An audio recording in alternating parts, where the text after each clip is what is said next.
Okay, hello there ladies and gentlemen, how you doing? It's Alexander Hilly123 here and it's time for yet more Resident Evil 4 Professional Difficulty Let's Play / walkthrough. It's a mixture of both, as I keep saying, and this is one of my favourite chapters in the game. A lot of good things to say about it overall. This video lasts 20 minutes in length, so it's not as long as the previous video. This chapter doesn't stick around too much, but it does a lot in the time that you have with it. Welcome.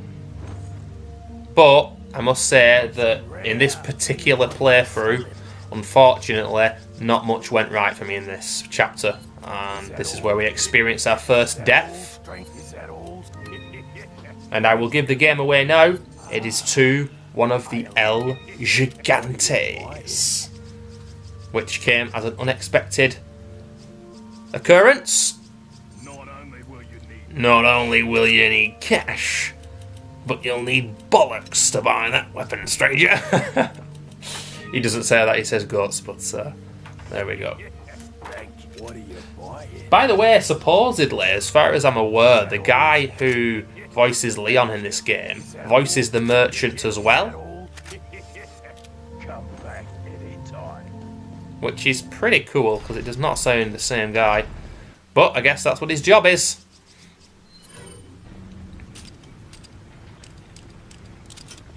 But we start as we mean to go on here with some pretty diabolical gameplay. I get hit by one of these two shit munchers, and it just sets the precedent for the rest of it. There you go. What happened there is I went in for the melee prompt, and the time ran out. Bit unfair, but there we go.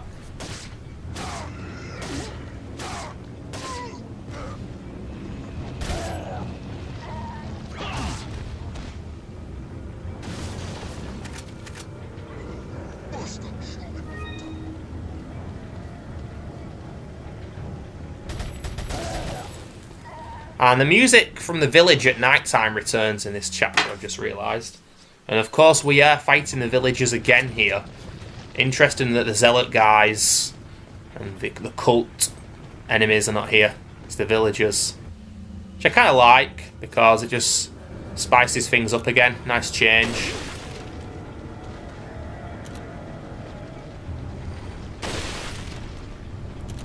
Just pop a few heads here.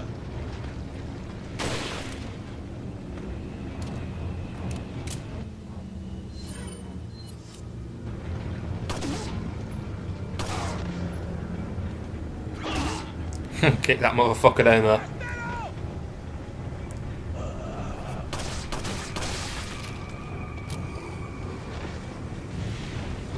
The Jukes. Get juked, motherfucker.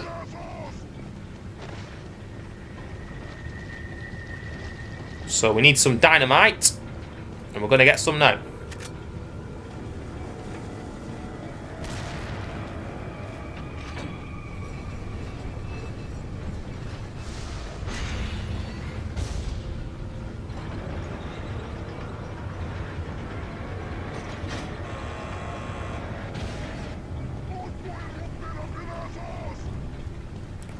But here is the next piece of utterly shambolic gameplay.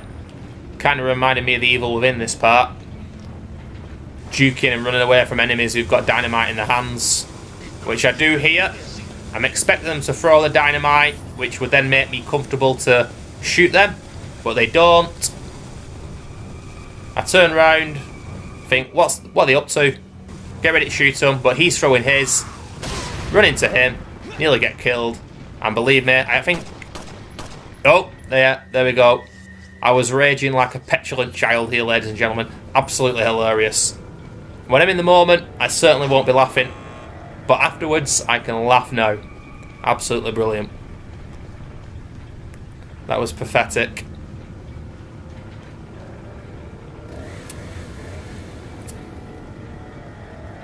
Crazy stuff indeed. But as we can see, Doc Salvador is back, and he wishes to show me his doctorate credentials, but I've already told him I'm not interested.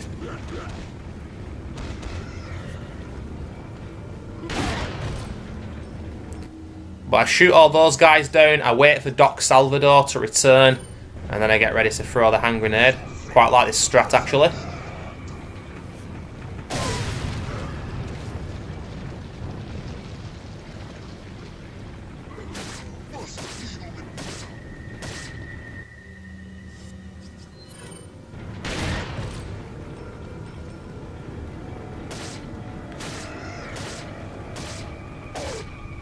But coming up in just a couple of seconds, another utterly shambolic piece of gameplay. There are a lot, like I said. But somehow, the guy behind that rock manages to throw a melee weapon at me. Quite how he gets me from that angle, I'll never know. But,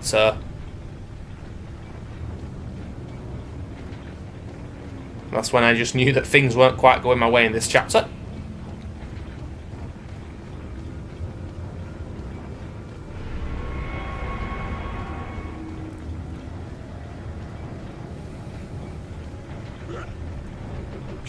How? How?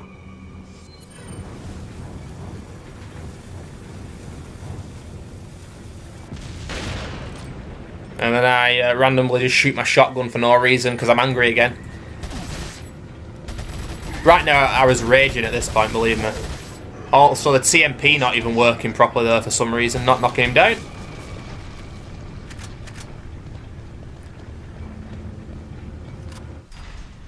But the worse things get like that, the more I lose my patience and the more I play like shit on purpose and either deviate from the norm in terms of how I know the gameplay will work. I try and take more risks, or I do things I don't usually do. Because this fight here with the two El Gigantes, it's not difficult. You can get one of them in the lava straight away.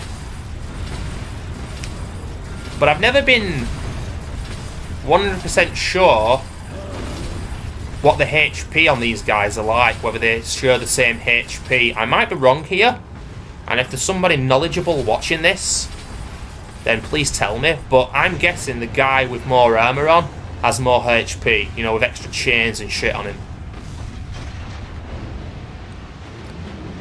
But there's one of them in the drink.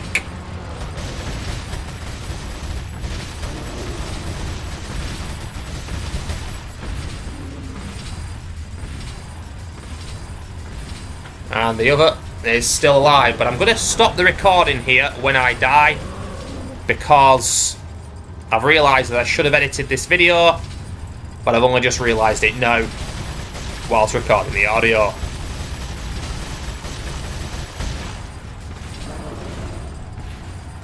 And I might lower the game's audio here because it's loud as fuck.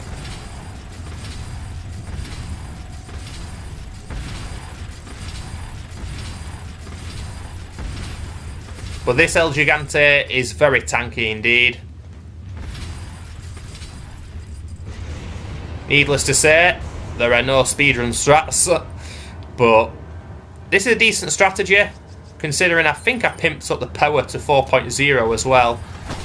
Get distance from him. Hit him with a mine thrower. And as you can see, straight on his knees. But, oh, this is what happens, watch. That's what happens. Instant death. The game fucked me. I actually forgot, but that's why I died. It wasn't from normal gameplay. Yet again, it said A to cut. Now, this happened before, didn't it? Remember when I told you at the start of the game that it happened on a prior playthrough with the El Gigante, where it says either X or A? I was anticipating it being X. It wasn't. And I get screwed. Thank you very much, game.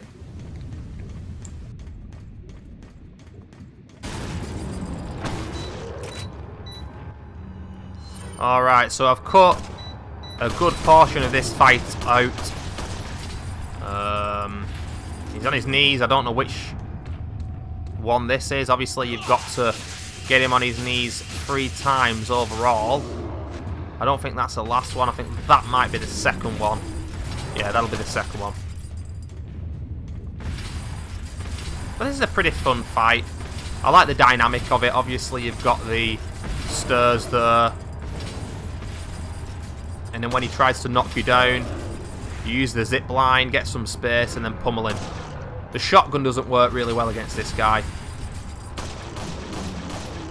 But I've already hit a lot of TMP ammo at him. I'm refusing to use the Magnum because I want to save it for other battles. I think I've thrown a hand grenade at him. And of course, I've hit him with a mine thrower a few times.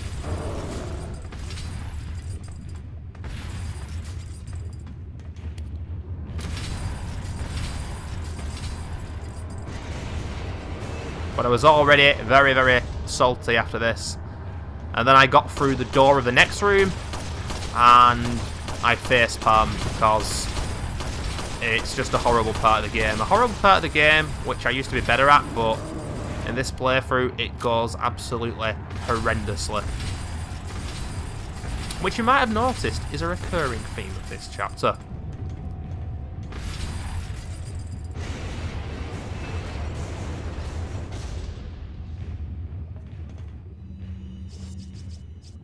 I like the fact that on this level though, look at the floor.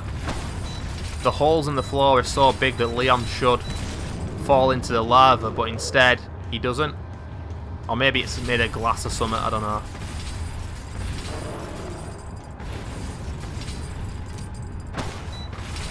Oh dear.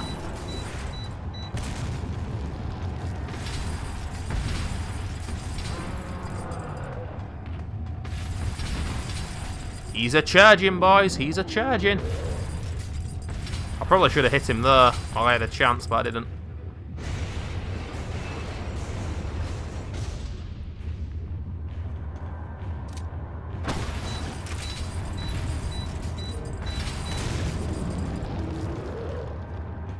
And he's still not on his knees yet.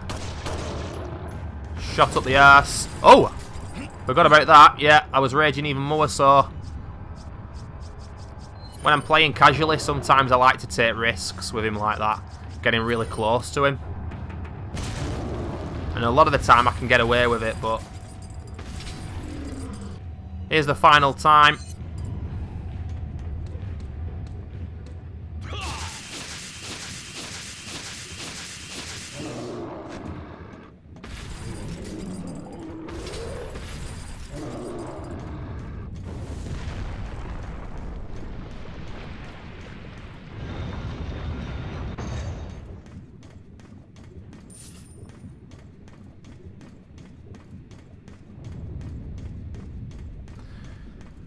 But yes, it is the room next with a million Navista doors. I'd love to know if there is an actual certain amount of them.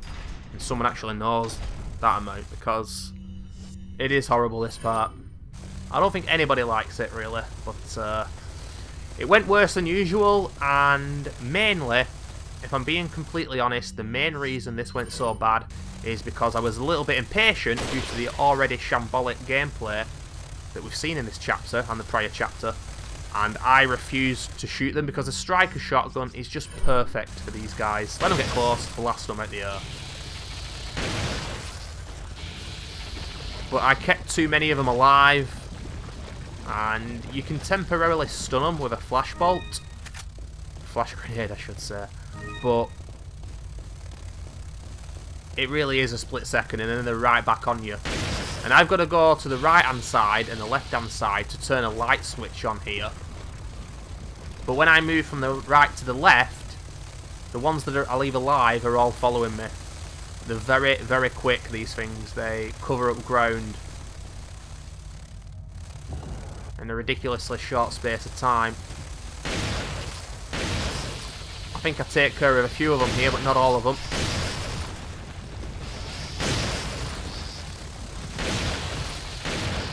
It is satisfying to knock them out of the air, I'll admit that. Oh dear. Iframes there. Iframes indeed. That one hit could have killed me. But I notice there's a guy behind me and I know I'm going to take damage. So that is why I come out of the cave. Now there's ones behind me and I'm shitting myself. And also, if you look at how many bullets I've got, I realise that I'm going to have to reload. But I'm going to take damage whilst reloading.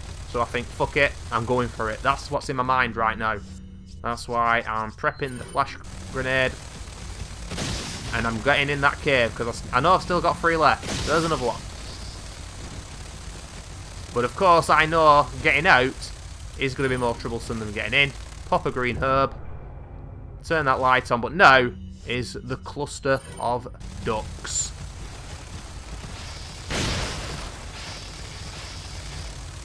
Try and run past, game won't let me.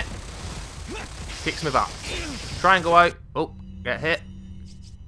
I lose loads of health items here. Another flash. But I have no fucking ammo in my TMP on my shotgun. It's just a horrible situation. Yep.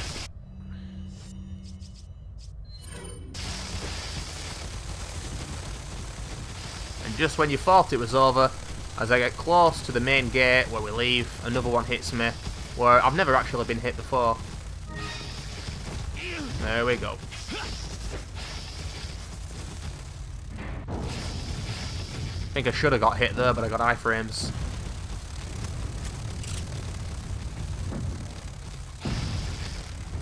And then I get really angry here, because they don't actually come into this area.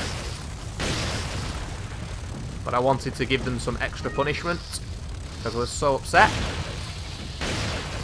And I do apologise, ladies and gentlemen, this gameplay has just not been good enough in this chapter.